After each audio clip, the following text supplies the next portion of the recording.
taxonomy. So obviously, it is very clear from the word itself. Bloom's taxonomy. It is something which has been given by Benjamin Bloom, and taxonomy is obviously we know that it is a classification. So actually, what Bloom's taxonomy is all about? The Bloom's taxonomy is an attempt to classify the learning process which progresses from the simple to complex. So when I say the learning happens in an individual learns in a format which begins with some simple, concrete, direct experiences, and gradually it goes in a road to a very complex and abstract level. So that is normally the way in which the people learn. So a learner learns in this way. So what Bloom's taxonomy tries to bring out is that it tries to classify. It tries to classify the process of learning from simple to complex, from direct to the abstract level. The roadmap between these 2 points has been classified into different levels. And that is very beautifully showcased in Bloom's taxonomy. So we will be trying to just at the first stage, we'll be trying to go and find out what are these levels all about. Obviously, we know that, but still we'll be going and exploring what are all these levels all about and what is significant in these level. And in the next stage, we'll be trying to connect it with our domain, whatever subjects that we are handling, we will be just trying to connect it with the subject and try to analyze how this Bloom's taxonomy could be made operational in your subject. That's what we are trying to do in this in this segment. So obviously, the outcome that I try to focus in this segment is that on completion of this segment, definitely you will be able to identify your assessment questions in par with Bloom's taxonomy. That's what the outcome that you are trying to bring about in this section. So since we begin with this Bloom's taxonomy, and Bloom's taxonomy is all about the learning process, obviously it is better to start with what is learning. So here we go with what is learning. So obviously, if you go and try to explore what is learning in the internet or in some books of education, there are a lot of beautiful statements regarding what is learning. And what I try to bring about is that I tried to steal one of the shortest statement regarding what is learning, the simplest statement. Actually, learning is a process. So learning is a process which lead to change. So whenever there is a process, definitely it should be accompanied by some product. So when learning is when we consider learning as a process, then definitely the learning will bring about some change in the learner. So the change is something that happens not by the fatigueness or not by the maturation, but by the different way of interactions with the environment. So learning is a process that brings about change in the learner. So you can just read the statement which has been showcased here in this slide. Learning is a process of bringing out, now there is some modification, certain desirable behavioral change in that individual. Desirable behavioral change. This dates that is a special mention. So whenever we consider learning in a formal environment, especially in the colleges or in the schools or in any formal situations, the learning is something which we try to bring about in the learner in such a way that some desirable change is been happening in the learner. So now just we can just try to bring about the scenario of a classroom. So obviously, I am sure that all the participants here are all teachers. So we are our real life is something where in the classrooms. So our real life, what I mean is that our professional life is centered around more about interacting with the students in the classroom. So when we go and take for a class, that is at the initial stage for beginning of a particular period of a class, at the beginning, the students will be having some set behavioral level.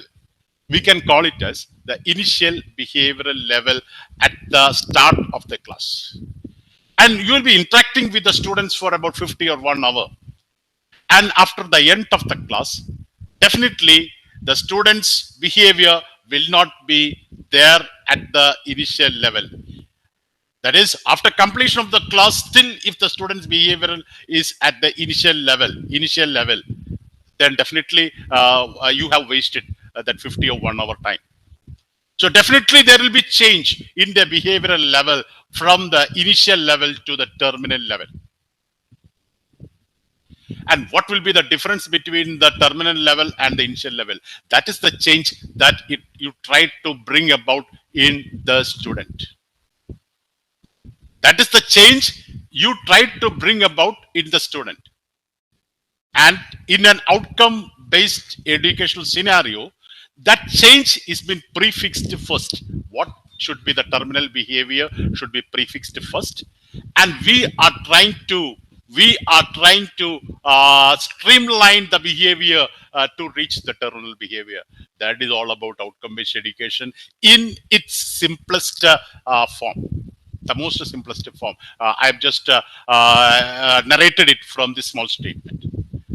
So every class, when you go in an outcome based education, every class you should have an that is an intended learning behavior that you are focusing for this class.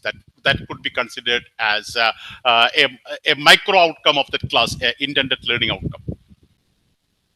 So if I just take that scenario, a class environment, and replacing it by a course, you are every semester you will be giving about 5 to 6 courses to the students. So if you are handling one course, at the beginning of the course, the students will be having some initial level. And definitely after completion of that course, the students should not be there at the initial level. They would have been elevated to a higher level in terms of their behavior within lines of that particular course, the terminal behavior. And what is the difference between them?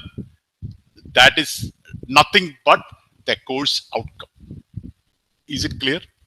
So that is nothing but the course outcome that you are trying to bring about in the students. And what outcome-based education focuses is that you are ensuring that outcome is attained through the different activities.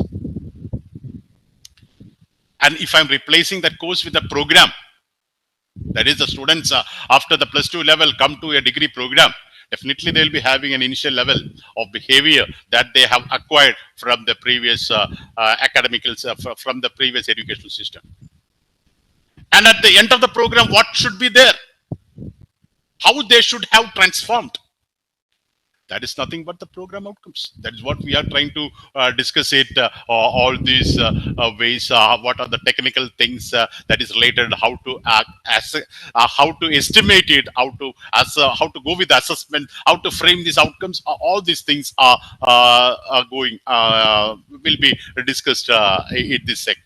So before going into, I have just given you a vague idea regarding what is outcome-based education from the simple statement of learning, right? So the expected goal or curriculum in terms of demonstrated skill, we can term as an objective. So now obviously you will be having some clashes which has been going in your mindset, that what is objective? Objective and outcome, are they different, or are they same? Normally, we try to say that they are just like two sides of the same coin. To a greater extent, they are like that. Because objective, the term objective, we mean that what the teacher intent, and outcome is that the other part. You are viewing the same objective from the other part, from the student side, in a way which is more clear. That is, what are the final outcome that the students are, what are the end thing that the students will be able to perform at the end. So objective is something from the teacher's point of view, and the outcome is something from the student's point of view, what the students are capable of doing. That is what the same thing is, the both the end of the same channel. One is making clarity on what the students are able to do on completion of that particular course or program. So we are trying to bring about clarity of thoughts into the educational system. That's what outcome-based education is all about. So now I am just deviating it and coming back to our Bloom's taxonomy. Now, outcome-based education will be the next section. I'll be giving a very beautiful conceptual idea, because if you don't have a clarity on these things, definitely our functional level, our activities and whatever we do in this line will lose its spirit. Definitely, tomorrow we'll be giving a very beautiful concept as well as application level into the outcome-based education in the next class. So now deviating back and coming back to Bloom's taxonomy. Coming back to Bloom's taxonomy, I told that taxonomy is all about some classifications, right? So here, now I am just coming back to this a small statement. Learning is a process that lead to change. Bring it to your mind. Learning is something that lead to change. So I am taking that word change, and that change can be something that happen on the way in which the students think. So the change is that something which happens to the thought process of the students, or the change can be something that can happen to how the students value something. How do they fix their attitude? So the change can be something on how they perform some motor skills. For example, driving is a motor skill. So how the change can be something that happens to the motor skills related to either their professional field or their day-to-day life activities, or whatever thing it can be. So I took the change, and the change can be something that happens with this intellectual level, something like happens with the attitude in that level, or something that happens with how do we perform our motor skills. So Bloom's taxonomy is an hierarchical model which try to classify how this change happens in the first called what I say, that intellectual level, the second called attitude level, and the third called cognitive level. That is the change can happen in this way, and the taxonomy is a classification how the learning progresses in these three domains. That are the three domains of Bloom's taxonomy, right? So here I really feel much energized when I see this man smiling. This is nothing but of Benjamin Bloom. He's the person who has given this taxonomy right back in 1956, and it has been revisited during the end of the 20th century, and in 2001. This Lorraine Anderson has come out with the revised model. So obviously, when you go for some more collateral reading about Bloom's taxonomy, you can find two versions there. One is pre-revised version, the original format which has been given by Benjamin Bloom, and the other one is the revised version. And what we follow in our outcome-based education is the revised version, because that is viewing the thing in a verb pattern. That is what we could find in the revised pattern. So I think you have read this statement.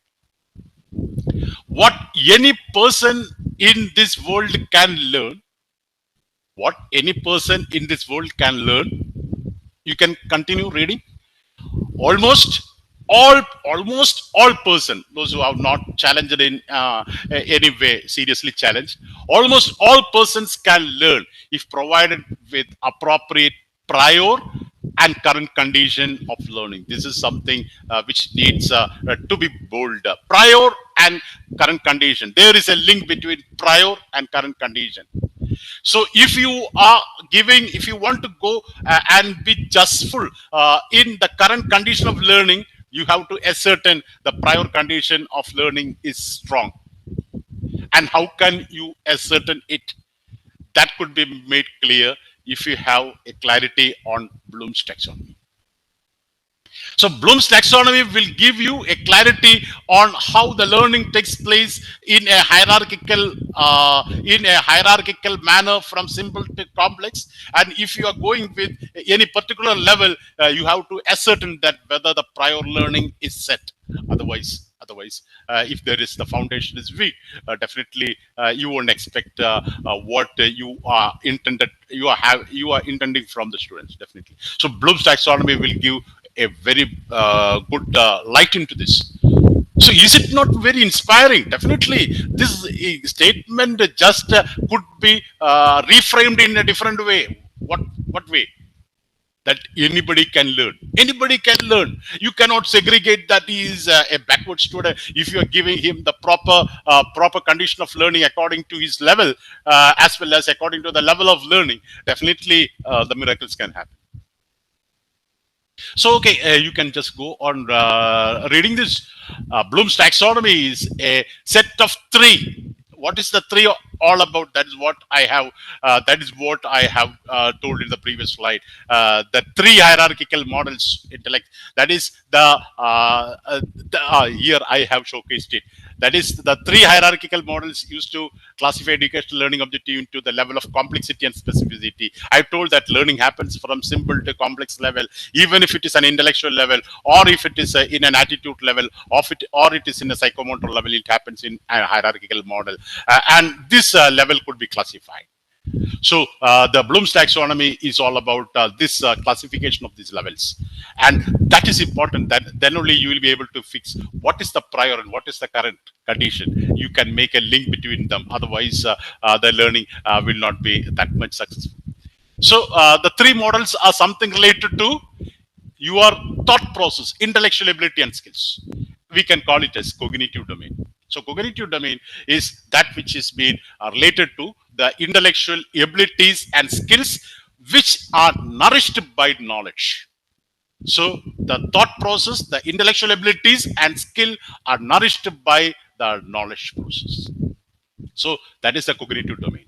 And affective domain is something related to how you form values, how you value a thing, and this value, how will you develop a value system in you and set an attitude in you. That is what affective domain is all about.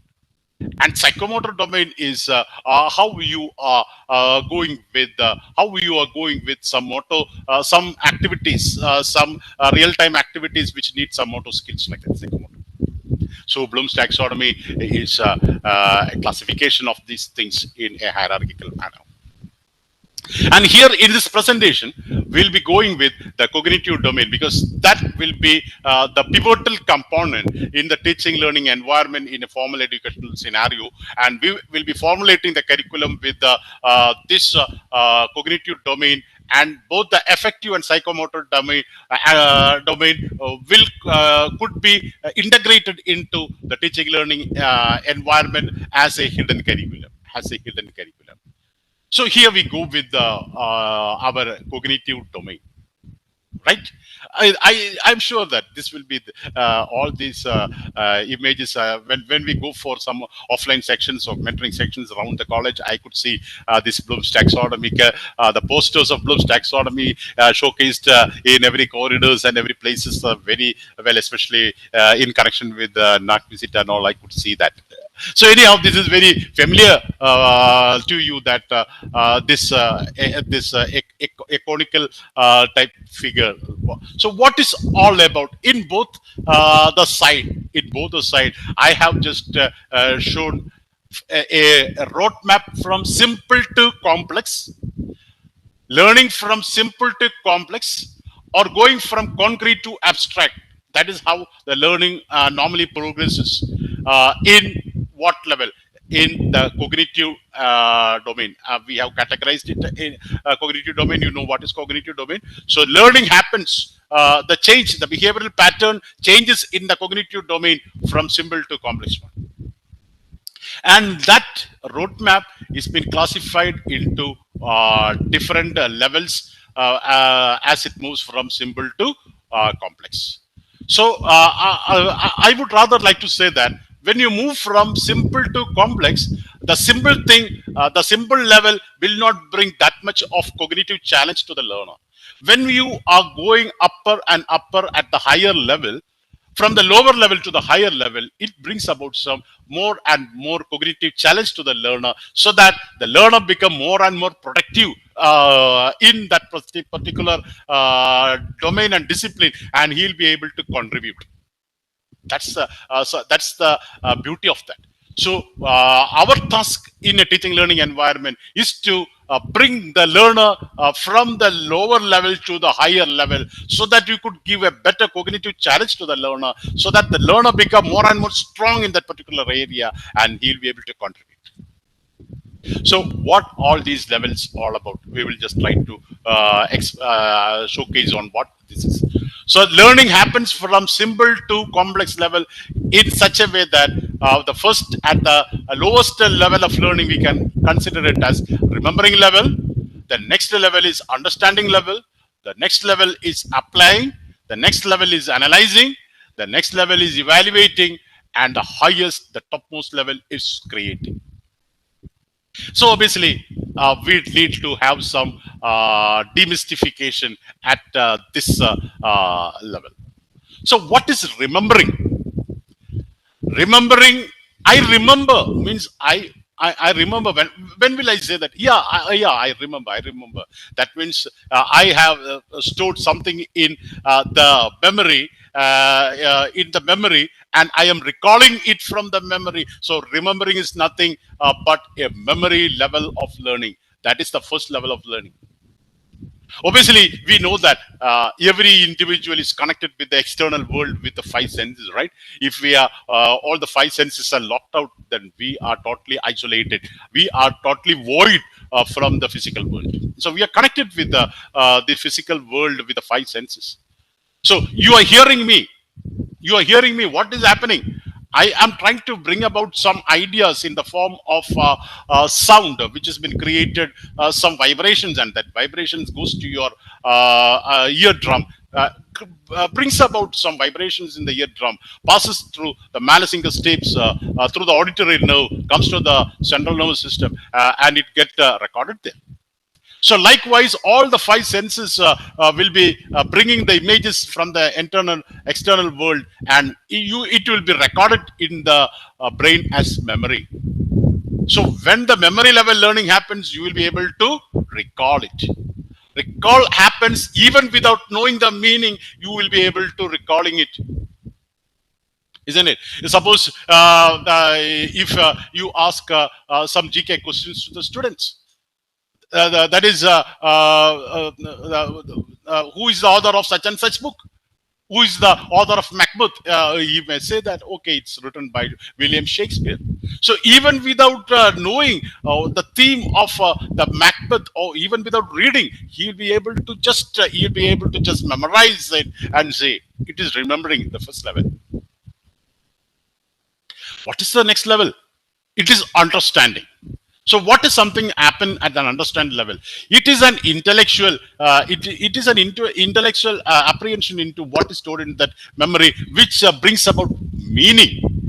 That is a meaningful memory is what we can call it as understanding. You try to understand the meaning, especially when you are teaching this, interacting with the students for teaching some concepts will have some abstractions there.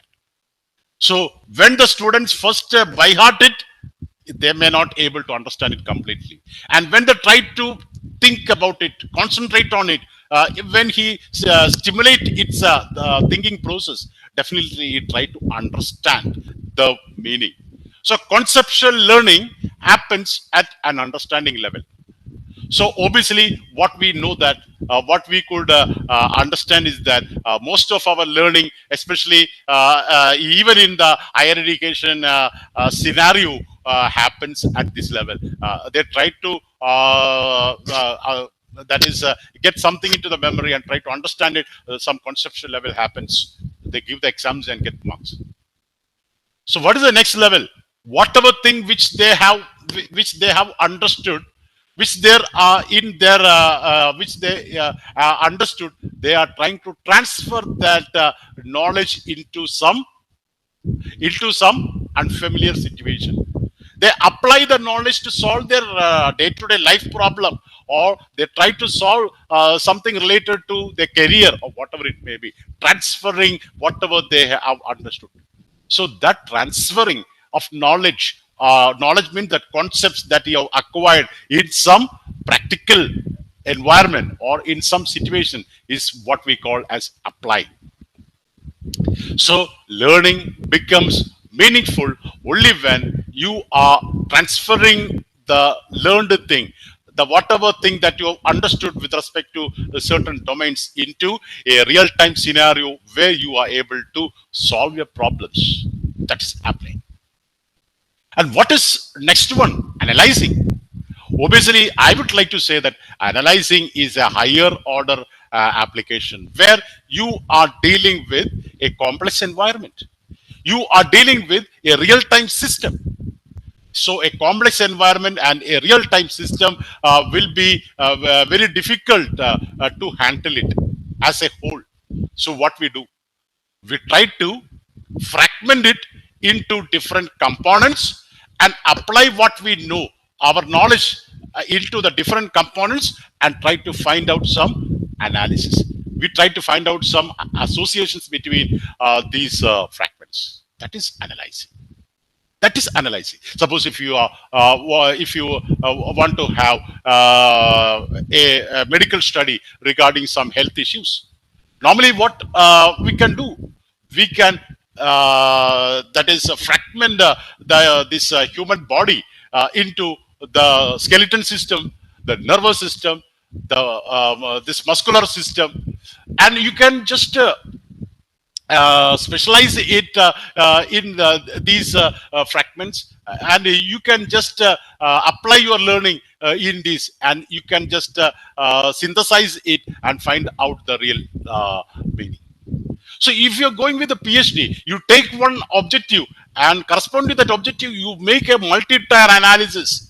You create about 10 to 15 or 20 tables and analyzing this objective in different ways and consolidating it and coming to the conclusion. That is analysis.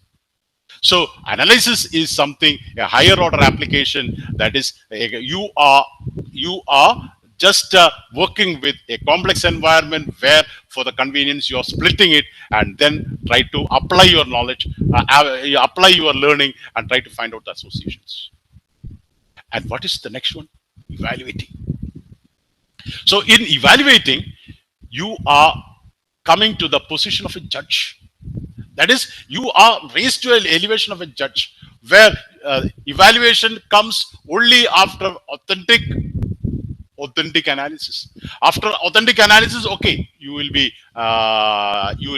evaluating it. Suppose if I am asking, giving you two mobile phones and try to evaluate about some performance, what you do? You will make some criterias,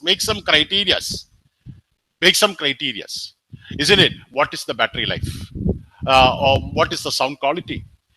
Likewise, what is the cost factor? Likewise, you create some criteria and you compare between these two mobile phones, and finally, you are coming with a judgment that this is superior than that. What is it? It is evaluating. So evaluating means you are passing out the judgment regarding the quality after having a detailed analysis about the system. That's evaluating. And what is the top end? Creating. Creating means the word itself is evident. You are going out of the box. That is, you are creating something new and adding something to the bank of knowledge. So creating is the something which should come from the students, the innovations, isn't it? That is on the basis of his learning. Then you are going much higher into that. That is, I will connect it evaluating and creating, because when you evaluate a system, you will be able to identify what the shortcomings of the system, the problems of the system. So what is the next step? I want to get rid of this problem. I feel a necessity that there should be a change. So after a thorough evaluation only, you will be able to sense that there is a change. There is a necessity for the change. So your thought process will work on that line and try to bring about some new thing which is solving your current situations. That is how create. That is why we are working with the projects. When I go for project evaluation, the first question normally I used to ask is that, oh, what is the innovation? What is your contribution? Isn't it? Why we are giving that much of importance for literature in our PhD works? When you're working with the review of literature, you will be able to identify what is the current status of the area that you are doing research, and what is the problem which has been confronting in that area. So, in what way you have to move?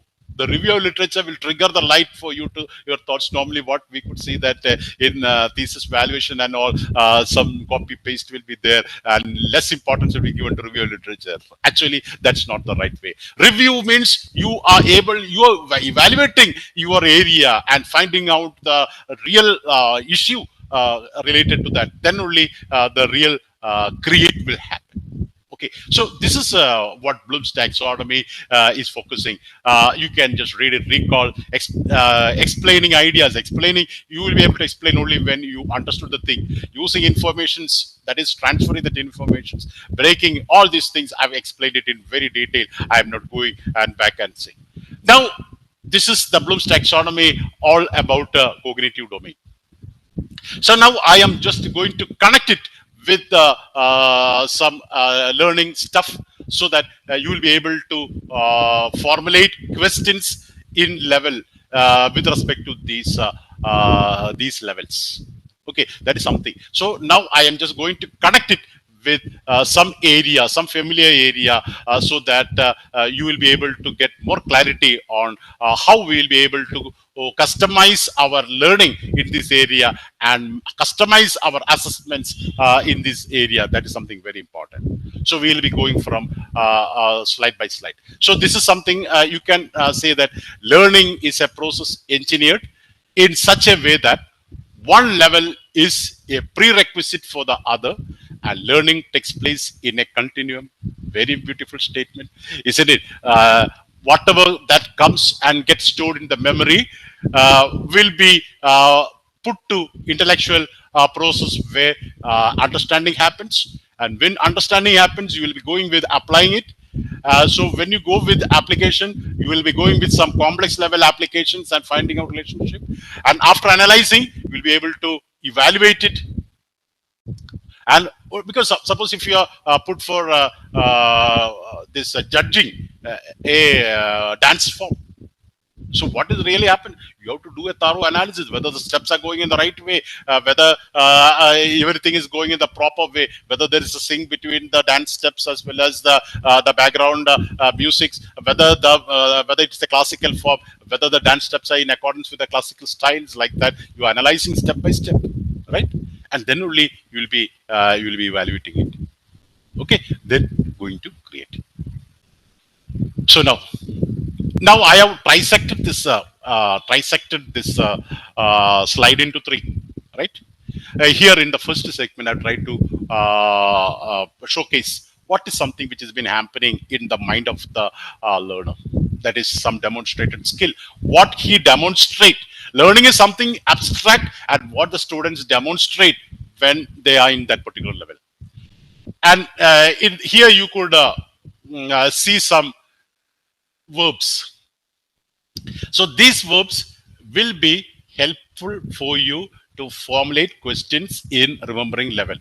So corresponding to every level, we will be giving some verbs like this. Okay. So don't think that these verbs sometimes may come in the higher level also. So the authority is you. Where to use this verb? What cognitive challenge that question brings? That is the ultimate. Ultimate valuing point at which decides which level the question should be there, right? And here I have showcased a few questions. Now we can just check out these questions. What is the first question? List the various domains in Bloom's taxonomy. I use the word list. I use the word list. These verbs are there in the LMS. No issues when you're working with its LMS. You will be getting these words there. So list the various domains in Bloom's taxonomy. So what will be the answer to that question? You are answering that question. You can answer that question with a minimum knowledge. So this question will demand only a memory level of learning. Just memorizing what? Cognitive domain, affective domain, psychomotor domain.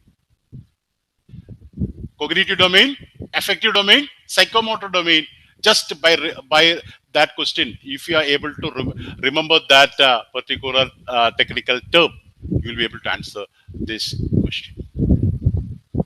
Even if you are a PhD in this question only demand a memory level just to memorize this domain: cognitive, affective, and psychomotor. I explained to you cognitive domain.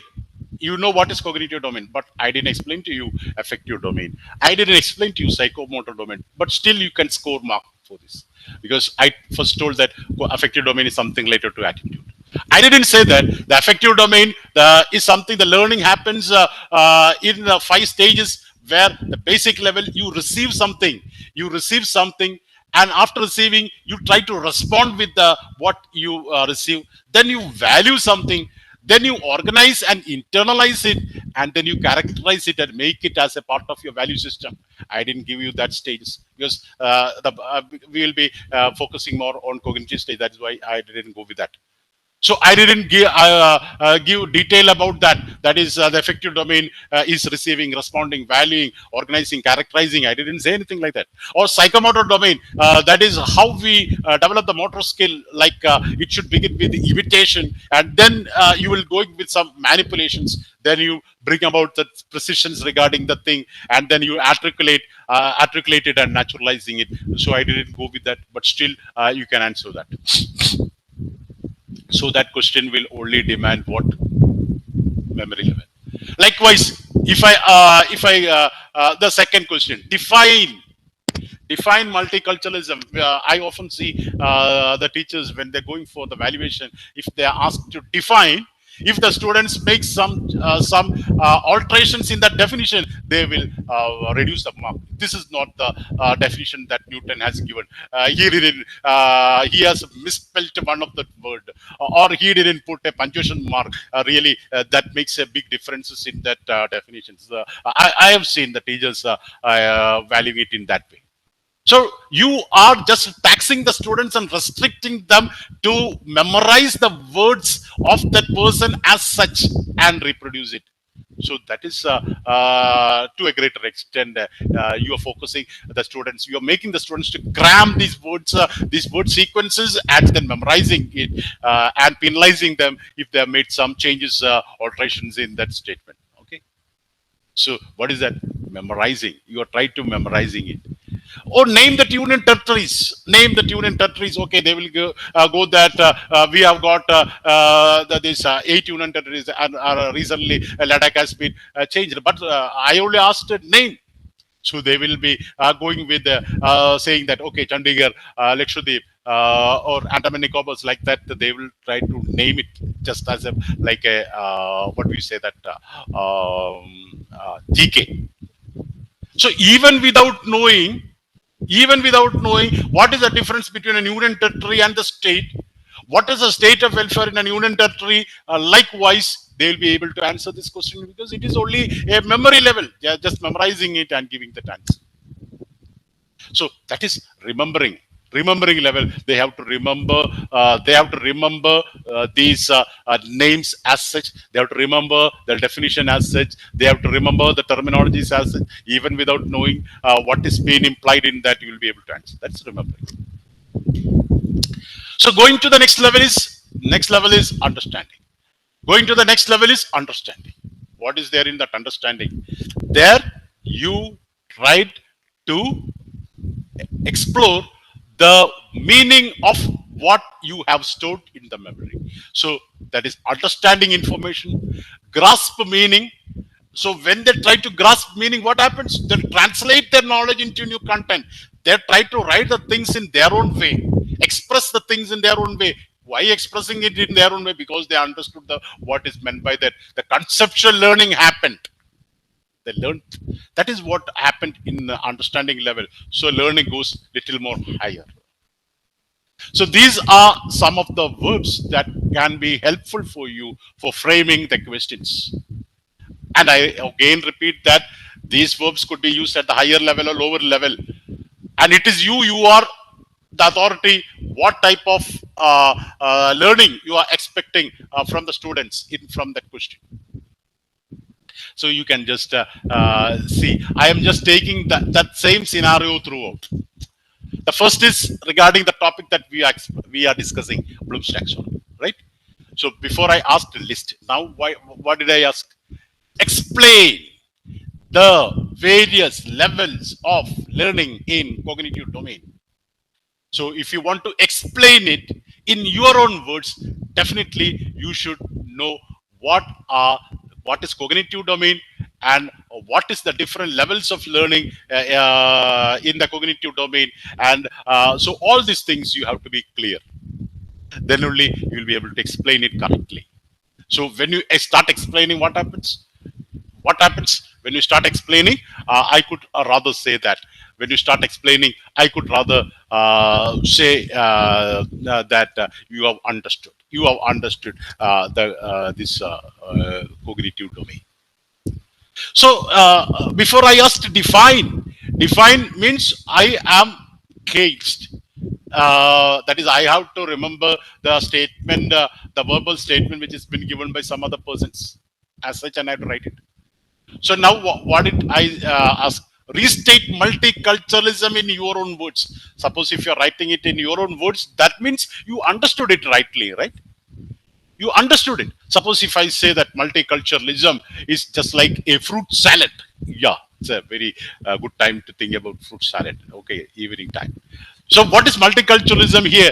In what is there in the fruit salad? The different fruits are inside this fruit salad without losing its integrity, clubbed with the cream. Isn't it? Suppose if it is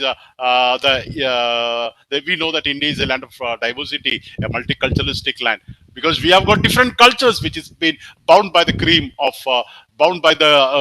of nationalism. So if the students are able to identify that the multiculturalism is just like a fruit salad rather than a mixed fruit juice. What happens in a mixed fruit juice? All the integrity loses. They become as a homogeneous compound. Only one identity is there. So there they having multifarious identity, respecting the multifarious identity and living together as coexisting together in some cream of some spirit of nationalism or some spirit of cohesive force between them. So discuss the privileges of Union Territory of India by naming. you just remember that. So if you are discussing about the privileges that the Union Territory of India is been enjoying, what is the life of the people there? What are the different benefits that they are having? What are likewise, if you are able to discuss it, explain it, illustrate it, then definitely you understood what is the difference between Union Territory and state. So okay, going to apply. So we know that application means use method, concept, laws in a new situation. And what is that? Transferring your knowledge to an unfamiliar situation and solving the problem. So solve problem using the required skills or knowledge that you've already acquired. That's it. So these are the verbs that may help you to. These are the verbs that may help you to. I'm not reading the verbs one by one. These verbs can help you to formulate a question. So here I have made a question.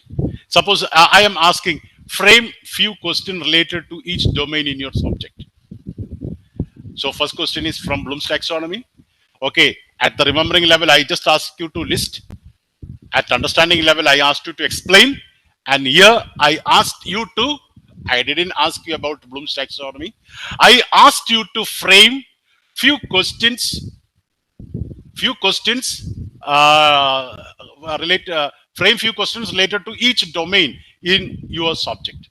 So we have gone into detail with the cognitive domain, and I am asking you to frame few questions from cognitive domain, each level of the cognitive domain. That is, I am asking you to prepare one question from remembering level.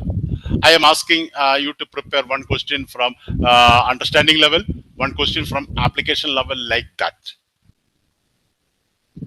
So questions from what? Not about Bloom's taxonomy, but from the subject that you are handling. Maybe literature, maybe physics, maybe social science. So I want to apply, I want to transfer the knowledge of Bloom's taxonomy to the subject that you are handling, and I want you to frame questions in your subjects in par with the levels of Bloom's taxonomy. That's a very beautiful application.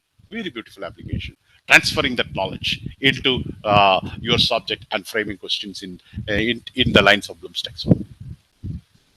So now illustrate few multiculturalistic practices in education, because in education system there are different multiculturalistic practices. So they are applying the concepts, knowledge of these multiculturalism, and they are transferring it into the education system, and they are trying to explain that these practices are highly multiculturalistic.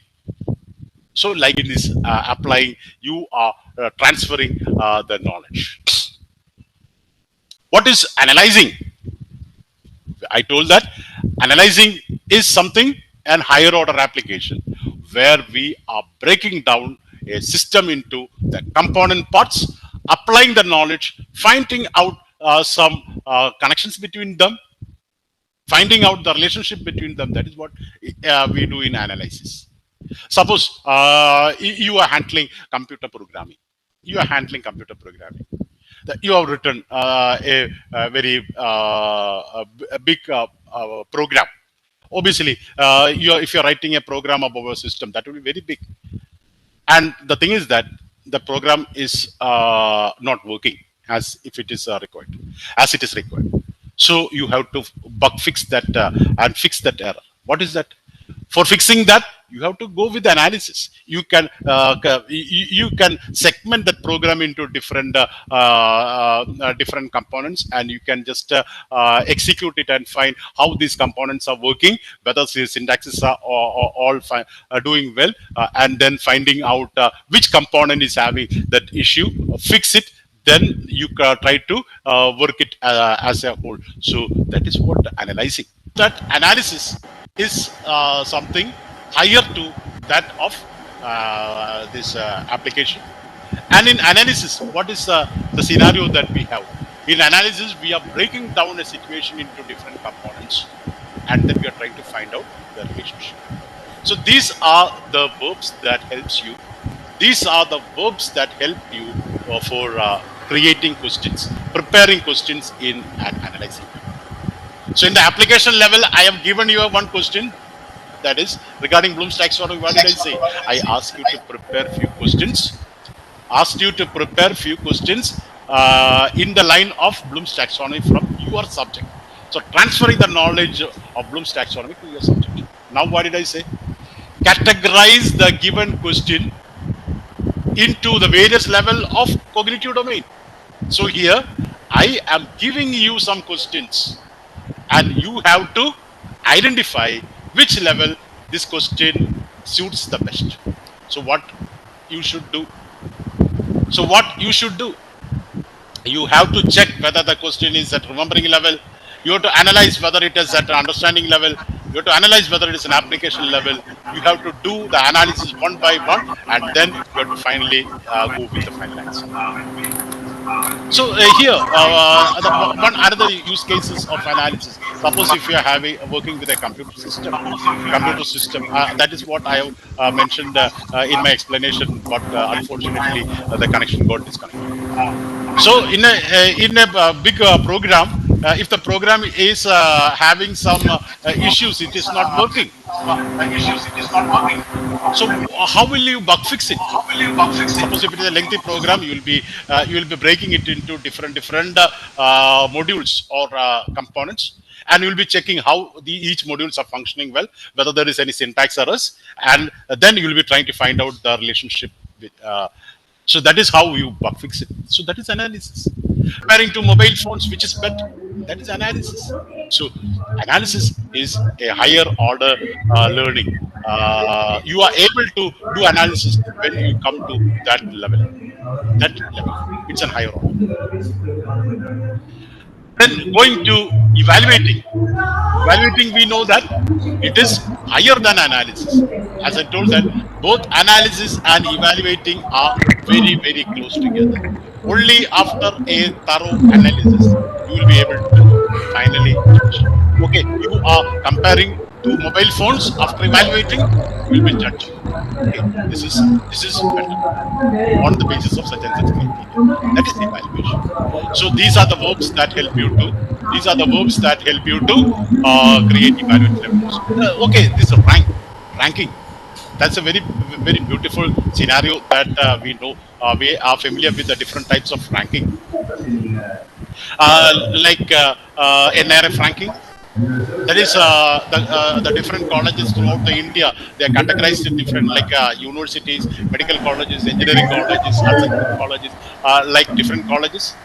And every year performances they are collecting the performances report of these different colleges, isn't it? The SSR reports they collect, and on the basis of the different criteria, like right from teaching, learning, researches up to perceptions, up to the basic criteria, they will be analyzing the performance and giving them scores, and then consolidating the scores, and then on the basis of that analysis, they go for evaluation.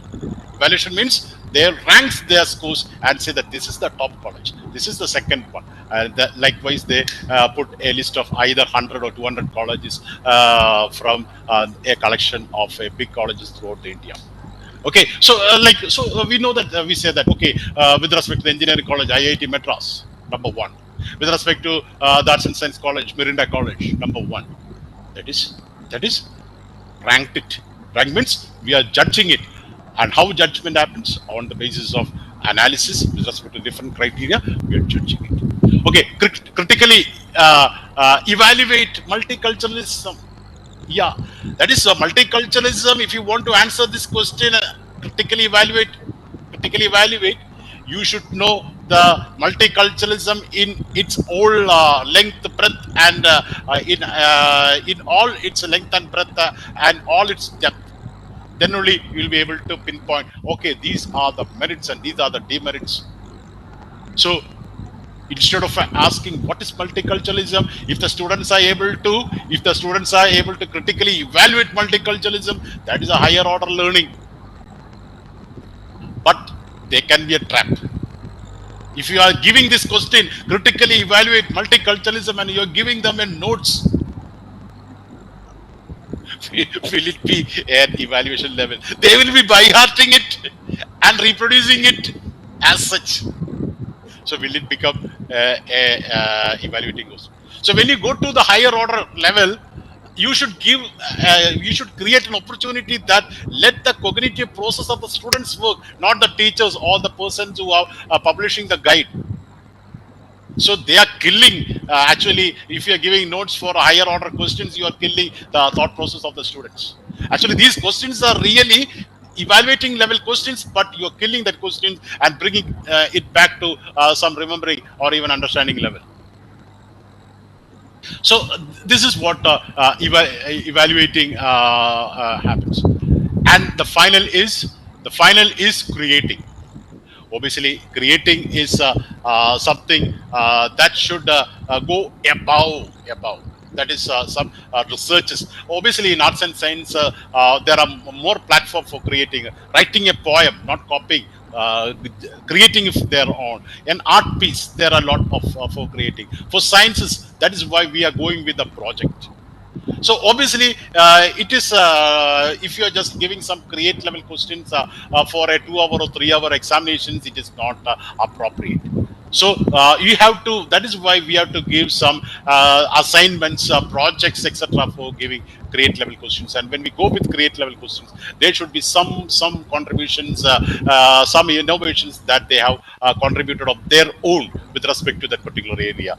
That is why according to the new educational policy 2020 for the integrated system, the fourth level, the honors level will be running with more priority to researches. They want the students to attain that level, then only they can become productive and contribute much. Be finding the problem, then you will be converging your knowledge to that problem. Here you could see that three things coming to one. So you are converging the different knowledge into that, and you are making something new. That is what create means. So old ideas to create new one. So combine parts to make a new whole. So that is what create. So so designing something, a new thing, invent, create, compose, generate, modify. Modify means not the same thing. You are altering it. Your contribution is there. So such things can help you to create.